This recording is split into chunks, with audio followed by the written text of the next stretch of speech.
I'm going to show you how we fine-tune Llama 3.18b in 11 minutes. And we'll also give you the synthetic data that we used to fine-tune it. Let's go. The link to this blog and code are down below if you want to follow along. While we use Llama 3.18b because it just came out, you could use a smaller model if you want to. To fine-tune it, we use REFT, which if you don't know what REFT is, we actually talked with the author of the paper in our archive dive. So here are the REFT hyperparameters. Positions to intervene on, we have the first 8 and the last 8 tokens, a low rank dimension of 4, and the layers that we're intervening on are 8, 16, 20, 24, and 31. And weight sharing is enabled between interventions on the same layer. Next, we're loading the synthetic political spam data that we generated. If you want to learn how to generate synthetic data, or you want to see how we generated synthetic data to train this model to detect political spam versus normal text messages, the link to this blog will show you where to find that. And we fine-tuned the model for 8 epochs, and it took about 11 minutes and 15 seconds. Which is ridiculously fast. Here's how it compares against the base model. So here we are in Eric's beautiful blog. You can easily download the code yourself, but the first thing we need to do is evaluate the model. Now to evaluate the base model, we gave it 2 very simple types of prompts. The first one, detect whether the text is spam or not. And the second, respond with only 1 word spam if the text is spam and ham if it's not spam. We also used Logis processors from the transformer library to make sure it only responded with 1 word. After running on these simple prompts, guessing ham only accuracy was only 22%,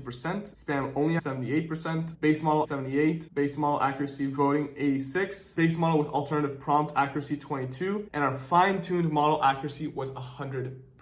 While not the same data that we trained it on, we are evaluating it on the synthetic data that Llama 405b generated for us 2 blogs ago. So it could be that's only detecting spam versus not spam because of the style that 405b generates. While at the beginning the base model did not do very well, when we allowed it to generate more tokens, the accuracy went up to 86% as we saw, and maybe more complex prompts can help the base model get more competitive results. Now is the time to evaluate by hand. So what Eric did is that he handcrafted some regular text versus spam texts, and while not exactly 100%, it did do extremely well and better than the base model in predicting which was spam or not. Our main takeaway from this experiment is that synthetic data is the future. It is extremely reliable, and we've had a very fun time taking only 5 political spam texts and generating a diverse data set with it. At Oxen, we are creating more and more tools to help your data workflow, so make sure to check us out because we have a new feature coming up really soon. That's on top of our text-to-SQL search, editing your data frames from our UI, and of course, versioning your data. Now, if you want the political spam data or you want to learn how to generate synthetic data on your own, we do have the link down below to this blog, and thanks for watching.